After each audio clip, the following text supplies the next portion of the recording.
So let's do this thing. So this is going to be 4.4a, which is the respiratory system.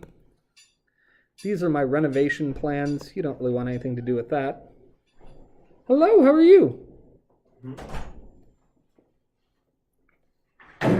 So we're going to take a look, and this slideshow is built right into your OneNote, but I'm going to open it here, and I'm going to talk you through it.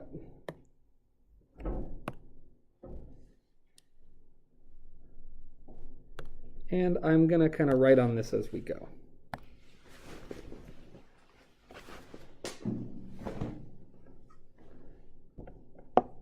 All right, so here we are. Slideshow from the beginning. There we go. All right, so we're going to talk about the digestive. No, that is not at all the lesson I want. I'm sorry. I went to the wrong one. We want to go to the respiratory system. All right, let's try this again. I'm fired. So again, you have your own copy of this in 4.4. But we're just going to go through it. We're going to talk about it. Okay, so the first and most obvious thing then, what is the respiratory system? What is it? What's it do? My friend, grab a computer and get logged in. You'll find it right back there. Oh, okay. That's fine. Do you not find it so small? I'm always amazed. I guess you probably have better eyesight than I do. I find a phone screen so small to work on. But I have old man eyes. Not young, sharp eyes like yours. What's your respiratory system do? It brings in air to the body. Good. It brings air into the body, and obviously then it puts air out of the body. Why are we constantly putting new air in and getting rid of old air? What's the purpose of that? Why do that? Well, you breathe in oxygen. I imagine lungs would filter it maybe, and then you breathe out the... Yeah, very good. So we breathe in oxygen, which, if you remember your chemistry, is O2, right? Specifically gaseous O2. And we breathe out CO2. Very good. I suppose to be consistent, I should call it carbon dioxide and then put that in brackets.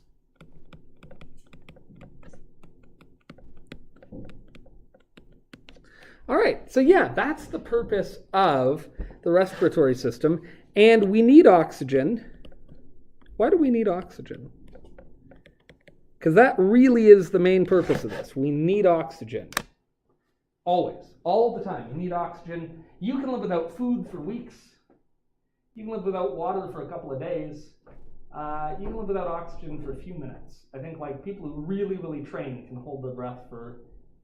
I didn't know the record. I have a friend who can do it for a couple minutes. Yeah? I think it's like 24 minutes. Yeah, I've heard like you can train yourself to do it for quite some time. But even then, you're not really living without oxygen.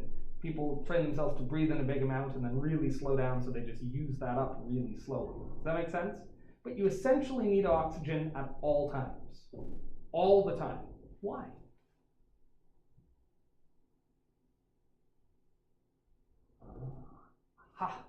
You need oxygen all the time because, well, what does a fire need? It needs oxygen, right? You take a fire's oxygen away, it stops. And where your body gets the energy to do everything, the energy to keep your heart beating, the energy to keep your lungs moving, the energy to keep your brain firing, the energy to do everything, is it burns sugars inside your cells. It literally does burn them. It does it through a complicated process called cellular respiration, but really it's taking sugar, burning it, and taking the energy away. And to burn those sugars, you need oxygen at all times. So we need oxygen for energy at all times.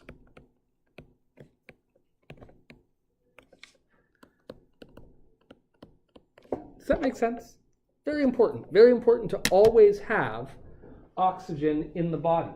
And since it's important to always have oxygen in the body, we've got to have a way to always be getting rid of the waste products of burning, which is CO2, and we need to have a way to be getting fresh oxygen into the bodies at all time, and that's the respiratory system. So,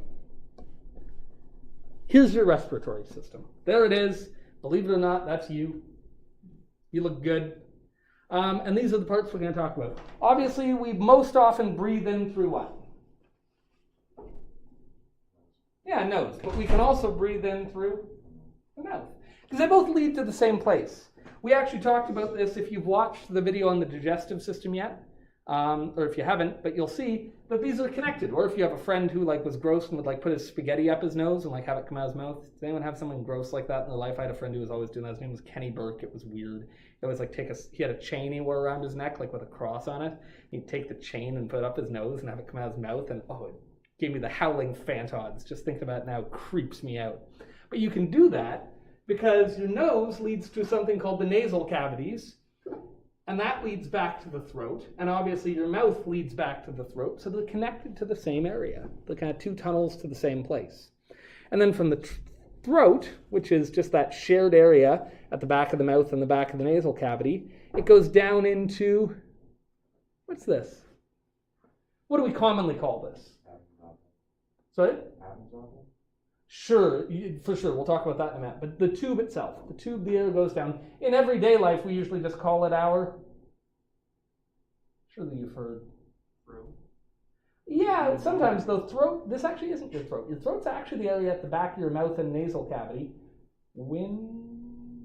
Windpipe. Common name for it, right? Commonly we call it the windpipe. The windpipe is technically called the trachea. Same thing. Trachea is just a tube, right? If you're going to, no different than when we go to blow air through your house, if you looked in your basement, unless you have radiators, but if you've got a forced air furnace, if you went and looked up in the rafters of your basement, you'd probably find ductwork, right? You find big tubes that you push air through. Well, your body has to have big tubes that you push air through. And the biggest one is called the windpipe, called the trachea. So air comes in, maybe through the nose, goes down the trachea, and eventually it's going to go to, what are these?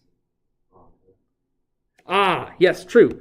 You're way ahead of me. When the trachea splits, we call the two branches of it the bronchi. It's no change, though. It's honestly the exact same thing. It's a tube. It used to be one tube. Now it branches into two tubes, so we give it a new name. But really, the tubing hasn't changed. And the reason we have to have two tubes is because there are two. Come on now. Very good. There's two lungs, right? So when you breathe in, air comes in, it goes down one tube. That's going to branch into two tubes, and then that just branches until eventually you get these big things that we call the lungs. The lungs here's what your lungs are not. They're not like a balloon. It's not something with one opening that holds a bunch of oxygen. It's actually like a billion little balloons that all blow up together. Does that make sense? So your lungs, has anyone ever seen sheep lungs, or has anyone ever been a butcher? My brother-in-law is a butcher. But if you see sheep lungs, and I keep meaning to order a set of sheep lungs for the lab, lungs feel spongy. Because a sponge is like a material with a bunch of tiny little holes in it. That's what your lungs are like. It's not one balloon, it's a bunch. It's millions and millions of little tiny balloons. And each one of those is the result of these bronchi just branching and branching. Don't worry about that too much. We're going to talk about it again. But we call each of those little balloons an alveolus. So each of those tiny little tiny pockets of air that make up the lungs we call the alveoli. Fancy word, but really it just means the little pockets in our lung. So air comes in, it goes there, and then when we're done, air goes back out. Does that make sense? In the lungs, where's that oxygen actually go? We get oxygen into every one of those little tiny balloon sacs in the lungs. Then how do we get the oxygen from there to everywhere else in the body? What must we put that oxygen into? We want to get the oxygen from the lungs to everywhere else. What's responsible for moving stuff all throughout your body? Because the air doesn't go all throughout your body, right? Like when I breathe in, there's not air going into my pinky. This is my pinky, that's not my pinky. But the oxygen does. So how's it get there? Sorry? To start with, for sure, but eventually, that's it. So the lungs have all these little pockets that hold the air, and those pockets are all surrounded by blood vessels, and that lets the oxygen into the blood. It also lets the waste gas. What's our waste gas? What do we breathe out again? It lets the carbon dioxide out of the blood and into the lungs so we can breathe it out. It's called gas exchange. So in every one of these little alveoli, in every one of these little sacs of air, once we get down there, the oxygen is able to just float through the wall of the alveolus into the blood, and it'll get carried away. And the carbon dioxide in the blood is able to float into the lung to get breathed out. We switch the two. Get rid of the waste, bring in what we need. And that happens in millions and millions of little alveoli every single time we breathe. So that's the 1,000-foot view. That's looking at this big picture. Now let's just walk through it little picture. This will probably take us 10 minutes, and then you'll be good to get going. So, first of all, how do I actually fill the lungs up with air? What do we do? And I think in the afternoon I'm actually going to make you build this, but are the lungs like a pump? In fact, maybe you'll build it this afternoon. The lungs work on an interesting system where they themselves don't actually have any muscles. So in the last lesson we talked about how most organs are a combination of like connective tissue and protective tissue and all this different stuff, and a lot of them have muscle. Your heart is a muscle and it acts as a pump. But the lungs are different. They don't have any muscles in themselves. So they can't bring air in or push air out. They need something else to do it. Now physically, when you watch somebody breathe in, especially if you take a deep breath, even just feel your body. Take a big deep breath in. What is happening to your body? How does your body do that? When you really want to go and really pull air into your body, what physically happens to your body? Do it right now. Take a nice big breath in. Come on, I want to hear some airflow. Come on, don't be shy. What did you feel? I felt like it was Good. So you definitely feel your lungs getting bigger, for sure. Do you feel your chest rise up? Do it again. Go. You can't help it. If you want to take a deep breath, your chest is going to lift up. Do you feel that? How your lungs breathe in is actually really smart. Your body makes your chest cavity bigger. And when it makes your chest cavity bigger, something has to fill that space. Does that make sense? If we make the area bigger, something has to come in to fill it. And the easiest thing to come in and fill it, well, as long as you have a tube connected to the outside, is it can just pull air in and fill it. Does that make sense? If you took physics, you'd actually learn it's about pressure. What happens when you make the chest cavity bigger is the pressure drops. And nature doesn't like pressures to be different. So if the pressure inside your body is low and the pressure out here is higher, air is going to rush in to make the two match each other. Is anyone taking physics right now? Have you done pressure yet? Probably not. Air pressure is usually in the grade 12 physics. But it's actually just, if you lower the pressure in one place, it's going to come in from another place to fill it. And then when we go to breathe out, we make the chest cavity smaller, which makes the pressure in the chest higher. And where pressure is higher, the air is going to run away. And that's it. So you actually have, you don't know it, but one of the biggest muscles in your body is completely inside your body, and we never see it, but it runs along the bottom of the rib cage. It basically completely separates your abdomen from your chest cavity. There's a big muscle down here, and it's called the diaphragm. Ever heard of your diaphragm? If you're a singer, you've heard of it, because they tell singers they need to sing from the diaphragm. But this muscle, when you breathe in, even though you can't feel it, it goes bloop, and it pulls down to make the chest cavity bigger. So it goes boom, makes the chest cavity bigger.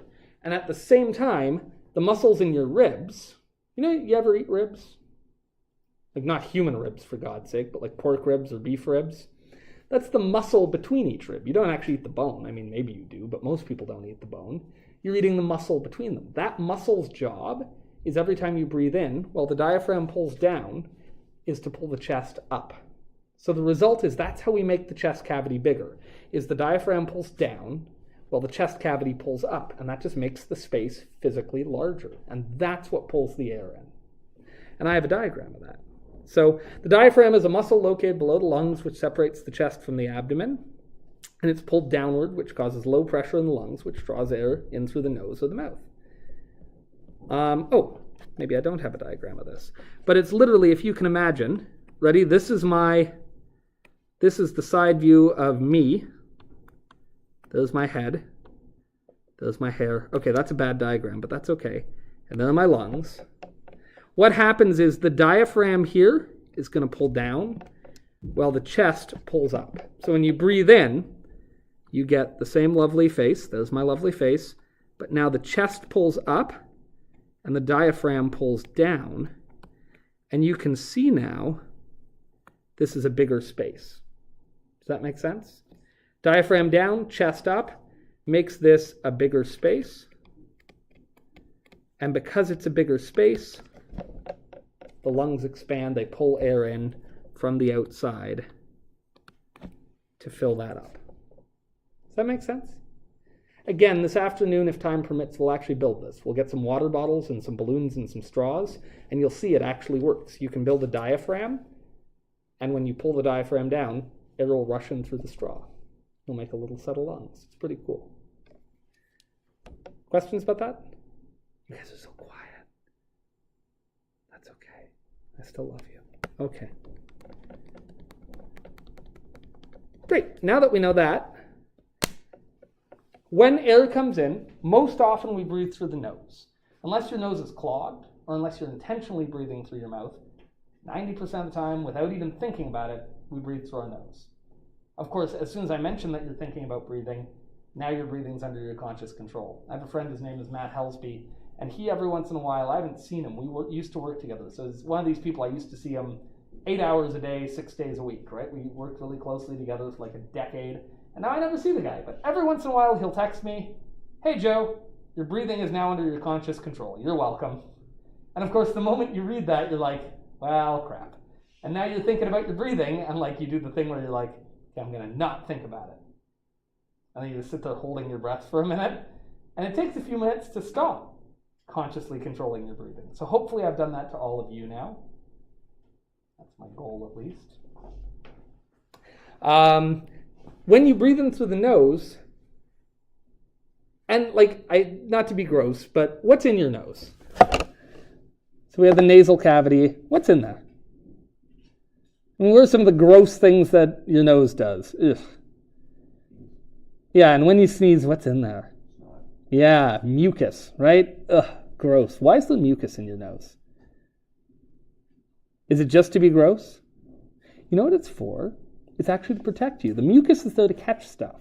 You have a sticky, gooey, gloopy, gross liquid in your nose so that when you breathe air in, if there's stuff in there, dust, viruses, bacteria, things like that, it's supposed to get stuck in that mucus so that then you can either spit it out or even grosser. You know what that mucus normally does?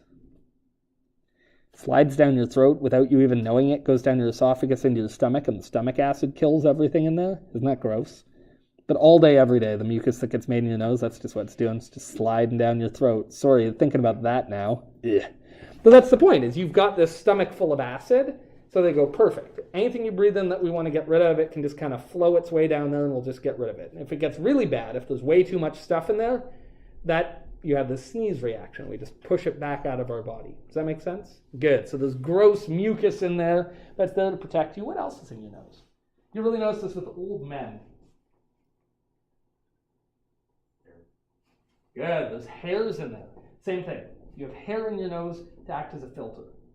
Right? Just like the mask is a filter, the hair in your nose is a simple filter. Again, it's supposed to help catch dust. So then the mucus can grab that dust. It's supposed to grab bacteria, things like that. So the nasal cavity has mucus and hair to catch bad stuff and get rid of it. What else? I used to have this problem when I was a kid, not so much now, but if it's a really dry day out, sometimes you might get a nosebleed. Ugh, isn't it awful? Does anyone get nosebleeds? Yeah. I used to get nosebleeds, and it's so embarrassing. Oh, I remember getting one in class when I was in grade 7, and just being like, this is so embarrassing. Then the teacher was like making a big deal about it, and I was like, please just shut up. But anyway, you know what I mean? Why does your nose bleed? Your nose bleeds because there's lots of blood vessels in there. Do you know why there's lots of blood vessels in your nose? We're not getting oxygen out yet. It's not like the lungs. The lungs are where we pull the oxygen out of the air. Do you know why there's a bunch of blood vessels in your nose? Does anyone ever jog in the winter? You ever do a jog in the winter and you do a big breath in through your mouth? Or even just in the winter one day, if you do a deep breath in through your mouth, what will you actually feel right in your chest? Cold, cold winter day, and you go out and go, what are you going to feel? Well, what's winter air like? Your lungs are going to feel cold. Yeah, they're going to be cold. You ever had that experience where you take a big deep breath in, you're like, oh man, that like was uncomfortable. Like it feels cold. The nose, one of its jobs is to cool that air down, or to warm that air up rather. You have lots of blood vessels in there because your blood is hot, because it gets pumped by a heart, and that heart gets really hot, so it keeps your blood hot. We're warm-blooded, right? And our body actually uses our blood, amongst other things, to keep us warm. That's how we spread heat around. This is why when you start to get cold, like the first thing they'll get cold is your hands, because your body goes, maybe we send less blood to the hands. It's okay if they get cold. We want to keep the chest and the organs and the important stuff hot. So your body sends lots of blood to your nose so that when you breathe that air in, it's nice and warm. So when it gets down to your lungs, it's not cooling your lungs down. That's in part to keep you warm, but it's also because warm air exchanges gases better than cold air. You can get more oxygen out of warm air than you can out of cold air. So the nasal cavity has a bunch of features in it. It's the small blood vessels called capillaries, and they're used to warm the air. But of course, if the air is too dry, it can actually cause the skin outside of the capillaries to crack, and you can actually get a nosebleed. Ugh. Or if you get like punched in the nose, that can happen. Don't get punched in the nose. It has hairs and mucus, which are responsible to trap contaminants, to get bad stuff out of there. After that, after the nasal cavity, we get the pharynx and the larynx. The pharynx is the back of the throat. The air passes there to the larynx, and the larynx is the voice box. After this, when you do your follow-up questions, you'll see a video of a guy singing with a camera down his throat, and you actually watch his thing. I used to film myself doing this. I bought one of those inspection cameras you can buy for like fishing wires through a wall. I'd shove it down my own throat, and then there was an unfortunate incident once where it didn't go well, and so I haven't done that since. So now I just put a YouTube video up there. I had a humiliating experience. But because the way to make us speak, we have this voice box, and that's what you feel right here. When you talk about the Adam's apple, you're actually feeling your larynx. And the reason it's more pronounced in men is men tend to have lower voices. And just like a bass guitar has to be bigger than a guitar, which has to be bigger than a ukulele, to make low-pitched sounds, you need a larger instrument. And so most males have larger larynxes to the point where they're visible from outside their body. Though there's, of course, exceptions to that. But you'll learn about that. It's basically two flaps of skin that get stretched over the opening, and you have a muscle that controls the pitch. If you stretch them tight, just like on a guitar, if I take a string and I stretch it tighter, what happens to the sound? I'm going to take this and stretch it tighter. Yeah, and if I loosen it, exactly. And that's all your vocal cords do. They can also physically get shorter, and again, if I take a string and make it shorter, it gets higher. If I make it longer, it gets lower. And that's it. It's also, if it is bigger in diameter to begin with, it will be lower. And if it is more slender to begin with, it will be higher. So your voice box controls the pitch of sounds you make, but it's essentially a wind instrument, essentially a reeded instrument. It works on the exact same principles that a clarinet or a saxophone works on, where you just have a piece of material that you blow air across and make it vibrate. Kind of cool. It looks like this. It's vaguely disturbing looking, I'm aware, but we all have one. There it is. After that, we go into the trachea. The trachea is the tube which carries the lung you breathe down. Now, you can feel the trachea. There's some muscle and connective tissue over it, but it's pretty close to exposed. What's it feel like? Does it feel smooth? Feel your trachea. Come on, you have hands. Come on. Don't be shy. Yeah, you. Yeah, why? Why is that? You know what it's like? What's a vacuum hose like? Feels like rings all over. It's got those rings. Why does it have that? Why does your vacuum hose have that? Bend without doing what? Without breaking or without... You see, your garden hose, even though it has pressure in it, has a problem sometimes when you bend it. What can happen with your garden hose? It kinks. And that's with pressure in it. Your vacuum hose doesn't have pressure in it. It has the exact opposite. It's pulling in. If you use something like a garden hose with a vacuum, it would instantly, the suction from the vacuum, as soon as you turned that thing, would just make it kink. Can you picture that? So you have to have these rings to keep it from collapsing. Well, half the time, your trachea has positive pressure when you're breathing out. That's like your garden hose, it would not want to collapse too badly then. But half the time, when you're breathing in, your trachea has negative pressure. And if it didn't have something to keep it from squeezing shut, it would just squeeze shut. So you can actually feel it. You have rings of cartilage. Do you know what cartilage is? Cartilage like that. On chicken, it's like that white. It's on bones. That's right. It is what bones start out as, and then some things stay cartilage. But sort of like proto-bone. It's not as tough as bone, but it's much tougher than skin. Your ears are made of cartilage. Your nose is made of cartilage. If you've ever seen a skull, it doesn't have a nose-shaped bone there, right? There's just an opening there because your nose is actually made of cartilage. You have cartilage all along the trachea in rings that keep it open, that keep it from kinking. Yeah. That's an actual picture of an actual trachea. Isn't that kind of cool? And again, when we go down there, you can see it's going from being circular to kind of flattening out, because as we go down, what is this going to have to do? It's going to have to branch off. Again, it has to branch off because you have two lungs. So the trachea branches into what we call the bronchi. The trachea splits into two bronchi. The singular is bronchus. Left bronchus, right bronchus, two bronchi. These lead to the two lungs. The smaller in diameter the trachea, but they have the same morphology. And morphology, by the way, is a word we use in anatomy. Morphos just means shape. Why don't we just say shape? I don't know. I don't know what to tell you. But they have the same shape. So the bronchi are just like little tracheas. They get narrower because only half the air has to go through them, but they have the same cartilaginous rings, the same tube, just branching off.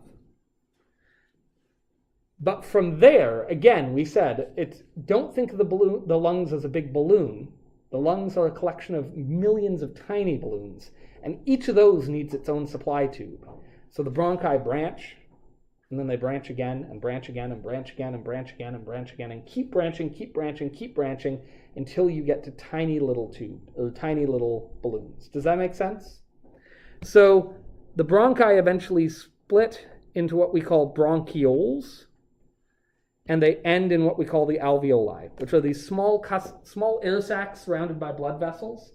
And their walls, which are epithelial tissue, which if you haven't watched the lesson on tissues yet, do, so it'll make sense of that. But that just means protective tissue. It just protects it. The walls are just one cell thick. Your skin is a bunch of cells thick, many, many layers. But the alveoli are just one cell thick. And they need to be paper, super, super thin, so that the air can get out of that sac and into the blood. Does that make sense? So I have a picture here, I think. Yeah, you can see this, that this would be what we call a bronchiole, a very small tube. But you can see that it's going to branch even further until eventually we just get these clusters of sacs, and they've got blood vessels next to them. Does that kind of make sense? Cool. And that's how your lungs work. That's the end of that lesson. I'm going to leave it be, so you can work your way through that. There's a few questions that follow this up. The next lesson is on the heart, and I'm going to teach that in the second block. So this way, there's only a couple questions that go with this, but you can get caught up on old stuff or do whatever it is you need doing. When we get to block 2, I will do the lesson on the heart. Then block 3, we're going to do a lesson on blood. All right? Cool.